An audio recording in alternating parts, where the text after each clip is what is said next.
Salut et bienvenue dans Principe Actif. Aujourd'hui, je vais simplement vous raconter ce que c'est que ce projet, Principe Actif, que vous me suiviez en audio ou en vidéo. Je m'appelle Raphaël et ça fait pas mal d'années que, comme la plupart des gens, j'observe le monde autour de moi.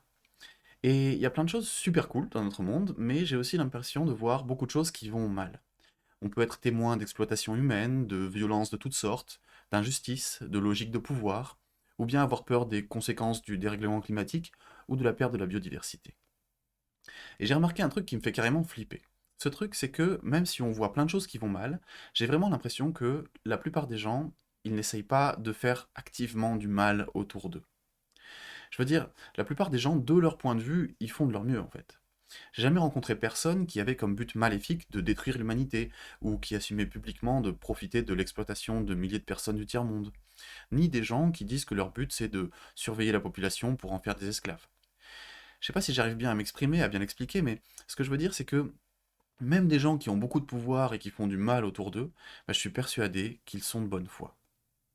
Alors certes, ça existe, des personnes qui sont un peu détraquées, on pourrait dire, je sais pas, des personnes complètement égoïstes ou autocentrées, mais ça suffit pas à expliquer tout ce qui se passe. On pourrait imaginer qu'il y a des personnes psychopathes aussi qui prendraient du plaisir à voir d'autres personnes souffrir, et ça existe, mais c'est relativement rare.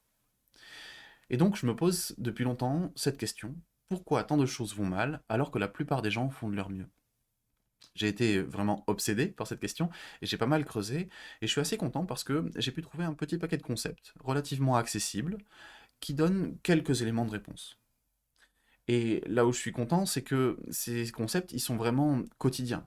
C'est-à-dire qu'il y en a certains que moi, je vois vraiment tous les jours et qui m'aident à comprendre le monde et les gens autour de moi. Du coup, dans ces épisodes, je vous propose de rentrer un peu dans ma tête et dans mon quotidien pour que je vous montre les quelques principes, les clés de compréhension que je pose moi sur la réalité et que j'ai compris au fil de mes lectures, mes réflexions et discussions et qui m'aident à mieux comprendre le monde et, j'espère, mieux agir dessus. C'est pour ça que ce nom a été choisi, principe actif. C'est parce que c'est des principes pour comprendre le monde et qu'ils sont actifs dans le sens où ils sont concrets, ils sont pas complètement inertes et perchés. Je fais quelques remarques rapides avant de vous proposer d'écouter les épisodes. Déjà, le monde est complexe et ma démarche, c'est de la vulgarisation. Il y a donc forcément plein de simplifications, et quand je vous raconterai une situation comme exemple, eh bien, vous aurez probablement envie de compléter par oui, mais, et ensuite de rajouter d'autres éléments qui vous semblent pertinents, et vous aurez raison. Mais moi, ce que je veux faire, c'est y aller petit à petit, morceau par morceau. Et je suis d'avance d'accord avec vous sur une phrase qu'on pourrait ressortir à peu près tout le temps, c'est que c'est plus compliqué que ça. Ensuite, ma compréhension des sujets que je vais vous proposer change tout le temps. J'ai donc tout le temps envie de modifier ce que je viens de produire, et donc pour reprendre la phrase d'une blogueuse américaine qui s'appelle Devon Zwigel, je vous invite à ne pas considérer ce que je dis comme une opinion statique, mais plutôt comme un flux de pensées attrapé en plein milieu de leur mise à jour. Dans ce podcast, je voudrais aussi éviter les jargons techniques. En fait, j'ai pas envie de parler comme parlent les chercheurs parce que c'est nécessaire pour eux, pour qu'ils puissent réfléchir entre eux sans ambiguïté, mais pour la plupart des gens, c'est insupportable à lire et à comprendre. Alors voilà, je vais viser un langage normal, commun, sans me prendre trop la tête avec des subtilités, même si je sais que tous les spécialistes d'un sujet donné vont me tomber dessus, parce que j'aurais pas eu la précision, la rigueur, le vocabulaire que eux, ils s'obligent à adopter. Mais tant pis, désolé d'avance pour eux, je sais que je fais ça volontairement.